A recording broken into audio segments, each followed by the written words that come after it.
Kaya, katulad niyan, may issue na naman ngayon, nilabas na naman nila ngayon. Magtataka kayo si Cayetanong kumakaputak parang puwit ng manok, ang bibig, labang kay Marcos. Lalo na nung nasa kampo pa siya ng mga nasa nakaraang administrasyon kay Presidente Noynoy Aquino, di ba? Nung nandun pa siya, abay, linti ko makabanat yan. Kahit nung nakaraang eleksyon, di ba? Tumakbong Vice President. Walang ginawa sa entablado kung hindi ang maging paksa, durugin si Bongbong Marcos. Para magmukha siyang credible. Para hindi mahalata, lalo na ng mga hindi alam ang pinagmulan ni Cayetano ng tatay niya. Para hindi mahalata. Kasi yan ang ginagamit ng marami na gustong magkaroon ng kredibilidad. Pag minura mo si Marcos, iniisip nila maraming bumibilib sa'yo.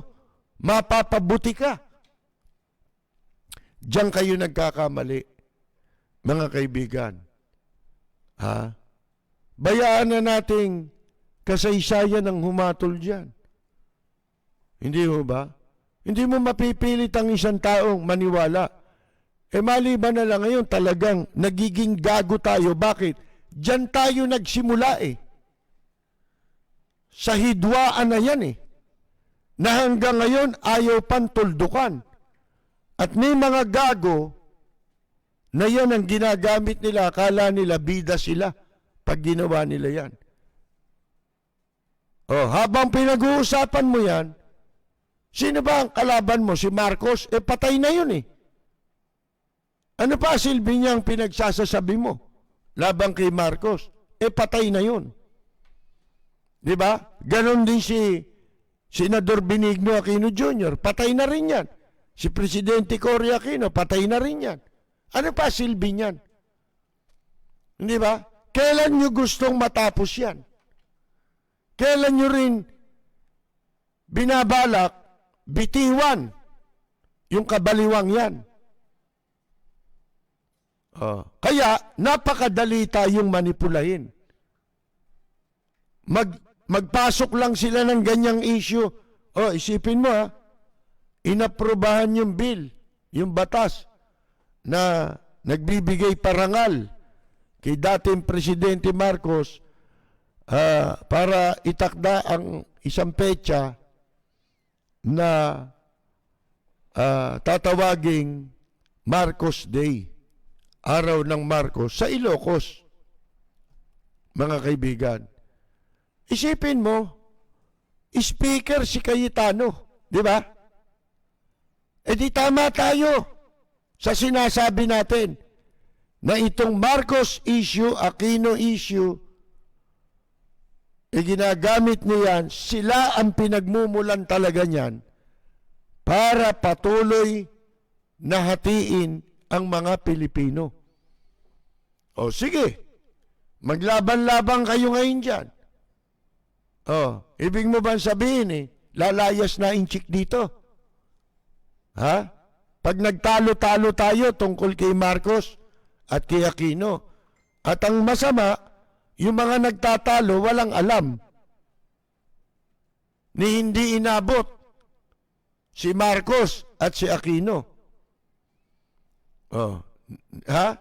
Kwento na lang ang inabot nyo Kwento ng mga galit at saka ng mga hindi galit. Mga kaibigan, para kang tanga, naging panatiko na. Kaya kung papanong panatiko itong mga Dutertanings, ganun din yung mga ang paniwala, si Marcos mabubuhay pa. Kaya sila nakikipagtalo. At makapamumuno ulit ng bansa si Ferdinand Marcos. Ganun din yung Aquino, akala nila mabubuhay pa si Ninoy at saka si Cory. Saan mabubuhay yan? Sa ibang tao? Kaya kita ninyo ako, nakaraang eleksyon, Sino kinampanya ko? Presidente, nagkamali ako. Nagsisi ako. Ako pa unang kumampanya dito sa Pilipinas niyan. Wala pang kumakampanya dyan. Oh, wala eh. Hindi ko nakasalanan yon. Kasi hindi naman ako ang nagtaksil eh. Sila ang tumalikod sa kanilang sinumpahan tungkulin. Sila yun eh. Yung nakapwesto eh. Oh, sino Vice President na ikinampanya ko sa programa ko? Si Vice President Leni Robredo. Bakit hindi si Bongbong? Samantalang naniniwala ako sa tatay niya. Kasi iba yung tatay niya, iba yung anak niya. Hindi ba? Magkaiba yun. Mga kaibigan. Kaya kung tayo kakagat dyan, ang issue, dapat lumitaw si Presidente Duterte live and alive. Hindi natin alam kung paano tayo minamanipula, baka hindi natin alam, yan nakaratay lang sa banig ng karamdaman. Mga kaibigan, nakakulambo. Hindi natin alam kung nakakagalaw pa yan. Di ba? Hindi naman nagsasalita na nakatayo yan eh. Nakaupo eh. Kung ipakita, nakatape pa. At yung pinakita sa ulo, magkahiwalay na lugar. May humahalik sa lupa. Di ba? Tapos, nagtatalumpati yung isa. Mga kaibigan. Kasi, kailangan natin ng leader. Live and alive. Bakit? Ang Pilipinas, kailangan ng leader laban sa inchik. Pero, hindi nga natin alam kung may presidente pa tayo. Hindi natin alam kung sino nasusunod sa mga pasya ngayon sa pamamahala ng gobyerno. Sige, magbabad pa rin kayo kay Ninoy o Aquino tsaka Marcos. Mabala kayo. Kasi hindi ako panatiko eh. Ngayon, kung gusto mo si Marcos idepensa mo sa kwentuhan. Mga kaibigan. Idepensa mo si Aquino sa kwentuhan. Pero pagdating sa pambansang interes at kapakanan, dapat kinakalimutan natin yan. Isang tabi mo muna. Hindi naman naalis yung paniwala na yun eh. Lalayas ba yun pag di mo sila pinag-usapan? Tsaka pangalawa, yung pagdibatihan mo man yan, hindi mo na sila kayang buhayin. Hindi naman sila mabubuhay doon sa debate. Diba? Kita ninyo ito.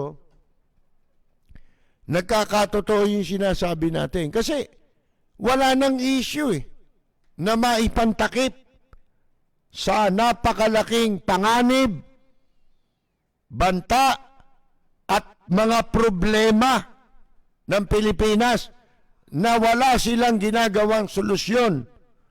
Paano mo tatakban yung mga issue na yan? Ang ginagawa nila, takip dito, pagka mauubos ng kwento rito, alam nyo naman ang Pilipino, ningas kugun yan. Kung ano yung mainit na issue, nakasakay lahat doon. Katulad ng PhilHealth, hindi nyo ba alam na yan eh? Lahat yan, smoke screen yan. Para tayo i-divert sa nangyayari ngayon.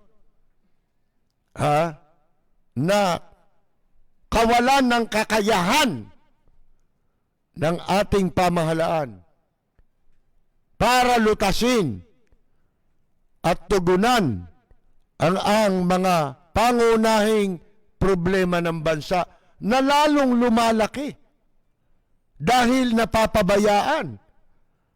At dito nila itinutuon ang kanilang pansin kung paano mamanipulahin ang publiko. Mga kaibigan. Hindi sila papayag. Kahit na wala ng kakayahang mamuno, hindi sila papayag na masunod ang batas.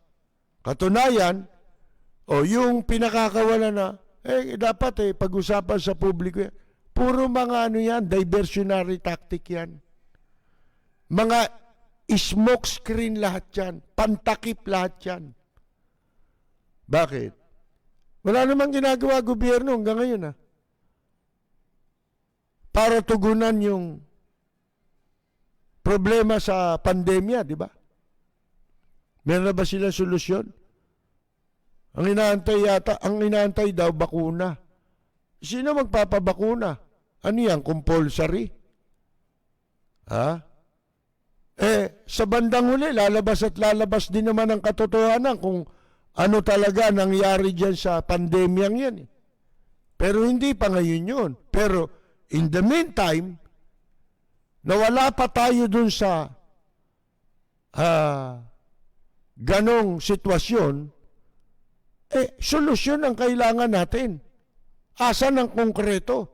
Nagbabagsakan ng mga negosyo at walang inaatupag kung hindi buwisitin pa tao Tingnan mo yung walang yang MTRCB, nagmamagaling. Sino ba mga nandyan? Di ba mga walang yan? Walang mga karapatan? Di ba? Anak ni Dino. Nandyan pa ba yun? Sino-sino yan? Mga nakakadiri.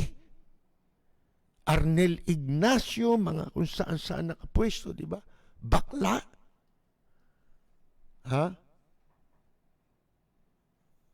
Mga kaibigan, sa Pagcor, bundok, nakakadiri. Sa totoo lamang po. Sukan-suka na ako. Tapos pinag-aawayan nyo pa rin Marcos Aquino. Mga gago!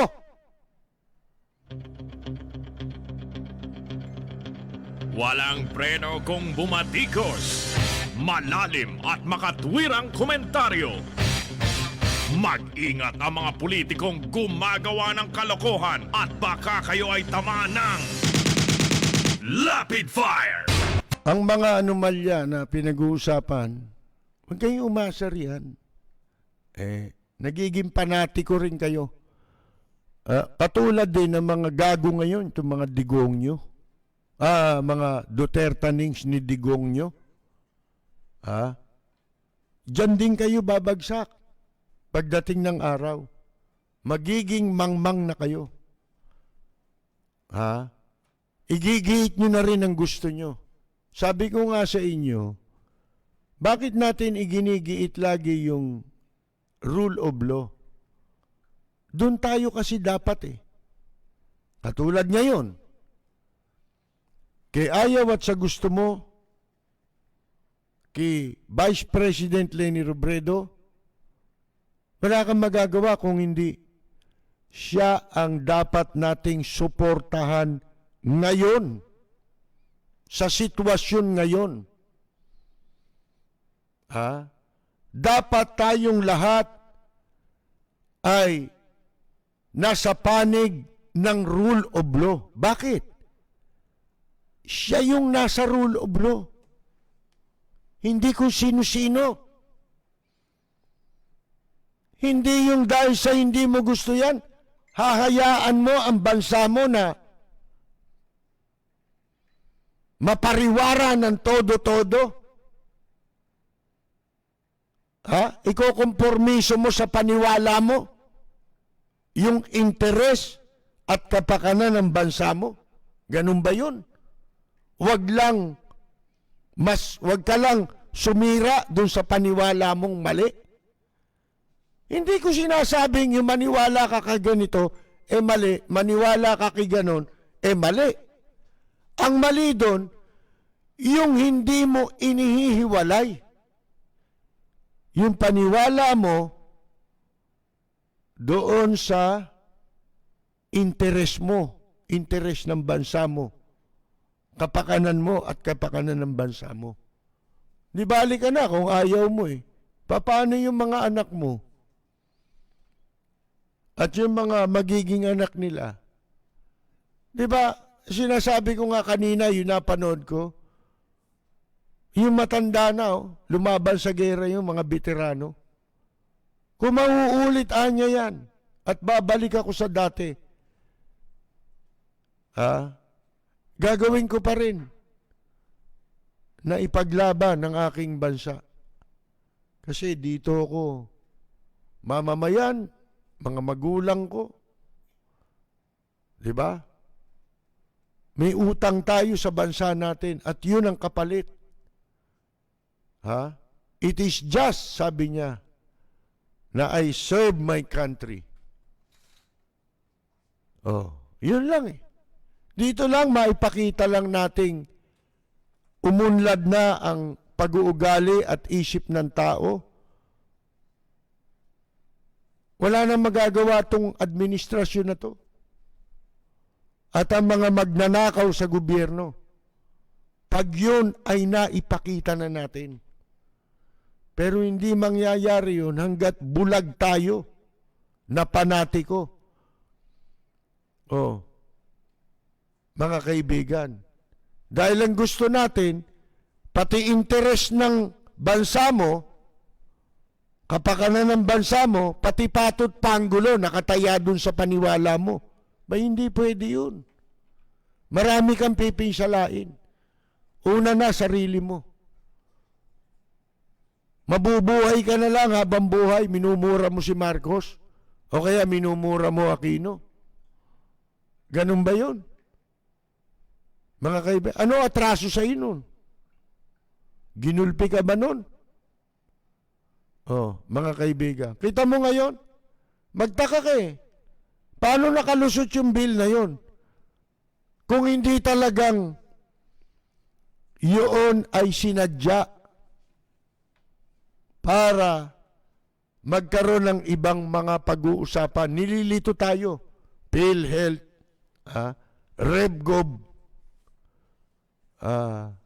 ito na naman, Marcos. Di ba sabi ko sa inyo, sino natutuwa dyan? Sila gumagawa niyan eh. Di ba kayo naniniwala, yung tao dati ni Cayetano, yung inimbestigahan sa Senado, na vlogger, yung mayabang? Hindi ho ba yun eh? Dating nagtrabaho kay Cayetano, pagkatapos, lumipat kay Bongbong. Di ba si Cayetano mura ng mura kay Bongbong? Kung murahin eh, akala mo may ebidensyang hawak eh. Sa akusasyon niya eh. Nagpapasiklab nung eleksyon. Kasi walang issue eh. Di ba? Wala siya magamit na issue na ganito gagawin natin, ganito gagawin natin. Wala eh. Walang specific. Mga kaibigan, puro mura lang doon. Magtataka ka tapos ngayon papayagan mo yung bill makapasa. Hindi nga nakalusot yung ABS-CBN sa iyo eh. Di ba? Tapos yung Marcos, palulusutin mo. Minumura mo yun. Kasi nga, yung pagmumura nila kay Marcos, hindi dahil sa totoong yung mga sinasabi nila lahat totoo. Hindi lahat yun totoo. Unang-una, ang mas totoo, yun ang hindi nila sinasabi. Ano yung mas totoo? Yung mas totoo, yung tatay niya, siguro wala siya ngayon. Kung yung tatay niya, hindi na pwesto sa panahon ni Marcos. Tapos, alaga ni Enrile yung tatay niya eh. Hindi ba, dumating ang oras, pati siya, minumura niya rin si Enrile. Anong klaseng tao yan? Mga kaibigan. Si Caldero. Akala mo kung sinong makapagsalita. Tapos ang laki-laki ng pera. Huwag mo sabihin, Hindi kayo nagnakaw. Kung makabanat ka sa ibang tao, magnanakaw, ikaw lang ang hindi. No, tawag mo sa kaldero.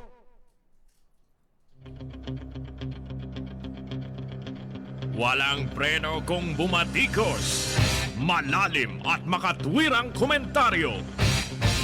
Mag-ingat ang mga politikong gumagawa ng kalokohan at baka kayo ay tamaan ng Rapid Fire!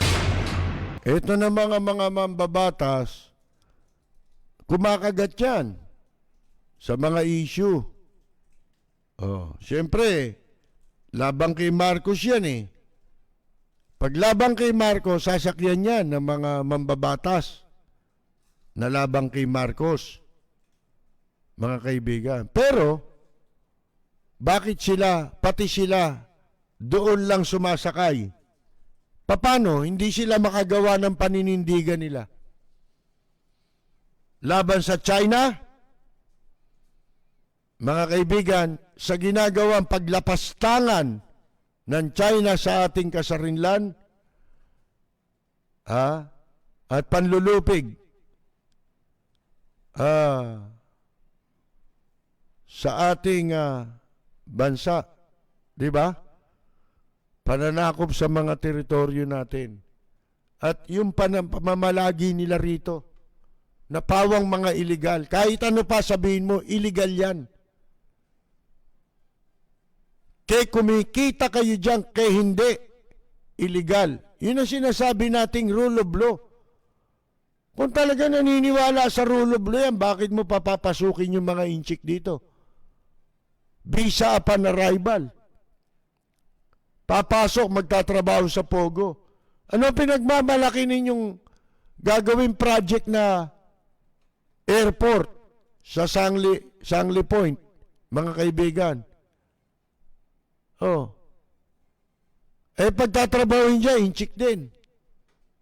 At saka yung kumpanya niyan, yan din yung nagtayo. Ano yan eh? Negosyo ng bansa nila yan eh. Iginagawa lang ng korporasyon pero gobyerno ng China yun ang nagpipinance niyan. Kaya sila rin ang nagdidikta ng lahat na pabor sa kanila lahat. At ang gagawin lang nito mga nasa gobyerno, tatanggap lang ng pera. Kaya gusto nila matuloy yan kahit yan ay laban sa interes ng kapwa nila, ng kanilang mga mamamayan na dapat yun ang pinaglilingkuran nila at isinasaalang-alang nila. Di ba? Halos lahat ng mga itinayong negosyo ng mga hayop na yan dito eh. Pawang mga inchik ang nagtatrabaho. Hanggang sa construction worker. Mga kaibigan. Anong klaseng yan? Anong klaseng relasyon yan? Mga kaibigan. One-way traffic. Puro interest ng inchik. Kaya puro kayo, yung mga naniniwala pa rin sa gano'n. Hindi ko sinasabing huwag kayong maniwala kay Marcos, huwag kayong maniwala kay Ninoy. Wala akong sinasabing gano'n. Ang importante, ilagay nyo sa lugar yung paniwala nyo. Kung habang buhay na lang ganyan, tanong ko sa inyo, habang buhay nyo na bang mission ba niya? Yan ba mission nyo sa buhay?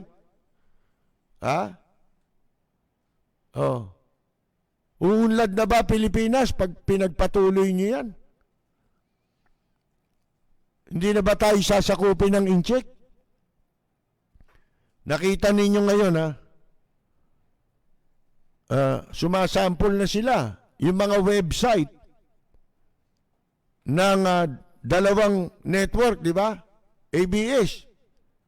Pinipinsala na. Nakapasok na eh.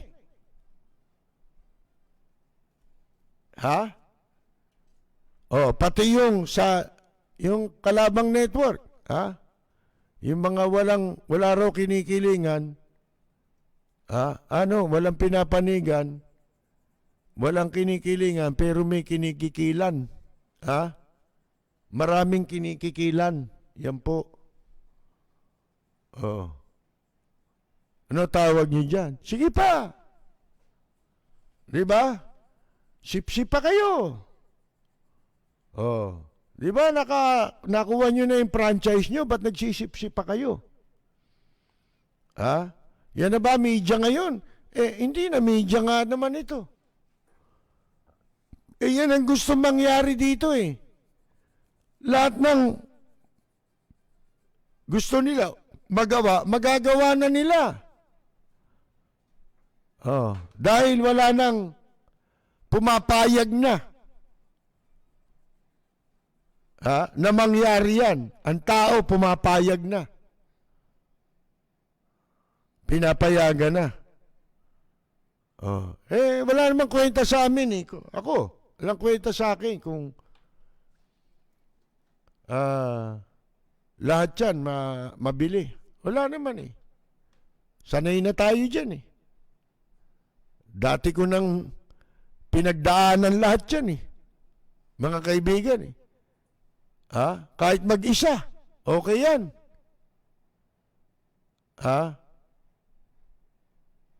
Ayan po eh. Ngayon, yun nga, itong Revgob. Pag kami narinig kayo, may challenge sa inyo, pakakagating kayo eh. Sabihin, Revgob. Ano Revgob? Isa lang sagot nyo, rule of law.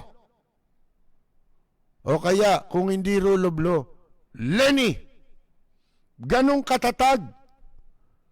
Dapat ang iyong response bilang isang Pilipino. Kahit ayaw mo kay Lenny Robredo, rule of law. Ano yung rule of law? Yun ang batas eh. Pag binali mo yan, wala nang batas, mga kaibigan. Diba? Ay, mga pinapakalaan ni Ping Lacson na cabinet member daw, cabinet members dapat maging survivor anong tawag doon? Successor. Ano yung sa palabas? Designated survivor. Wala yun. Tingnan mo ito, pabali-baliktad ang mga sinasabi, pabali-balentong. Parang si Finger Boy, si Boy Finger. Walang preno kung bumatikos. Malalim at makatwirang komentaryo. Mag-ingat ang mga politikong gumagawa ng kalokohan at baka kayo ay tamaan ng Rapid Fire! Okay, mga kaibigan, tayo po'y magbabasa-basa ng mga reaksyon. Asan ba yung isa? Ito. Okay na muna ito. Babasa-basa tayo, dito sa ating mga texter, ala ba? Ano ba ito? Nakakuha, no? Buksan mo nga, nakakuha eh. Naka-aeroplano yan eh. Ngayon, sino yung mga babatiin? Nawala yung mga pagbati rito eh. Natabunan eh. Diyan tayo magbabasa ng mga pagbati, mo lang. Nabati natin sina Cesar at Malu Logan ng Chicago, Illinois. Binabati rin natin si Jerry Lapid Ocampo. Nanonood sa atin sa US of A. Narciso, birthday pala yun. Si Mirna Guillermo ng Chicago, Roxanne Rankin ng Florida, si Mary Louise de la Merced, Jimmy Montaos at ang kanilang pamilya, Alfredo Bugi Hoya at Winnie Hoya ng Rancho Cordova, Sacramento, California. Nabati rin po natin sina Elvira Pilapil ng New York, Virgilio Abibas, Jack Pedragosa, si Kuya Bob, Carmelita Oliva from Austria, Franco Vallejo, Vallejo, Edmund Cabag ng United Kingdom, Mamu Moon from Japan, Maria Cristina Pantaleon, Anacleto de las Alas Bondok ng Cita de Castello, Perugia. Saan yun? Ang layo nun. Ibang bansa yun di ba? Ismael Apale. Mga kaibigan,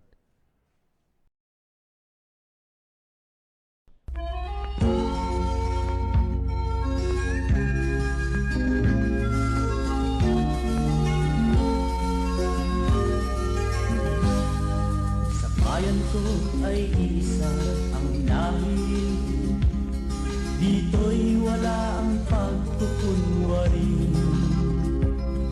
Hindi padagay, sadyang kilala sa daigdig, may pagkakaisa sa bawat nais. magandang yumaga, Benny Tuwatchat.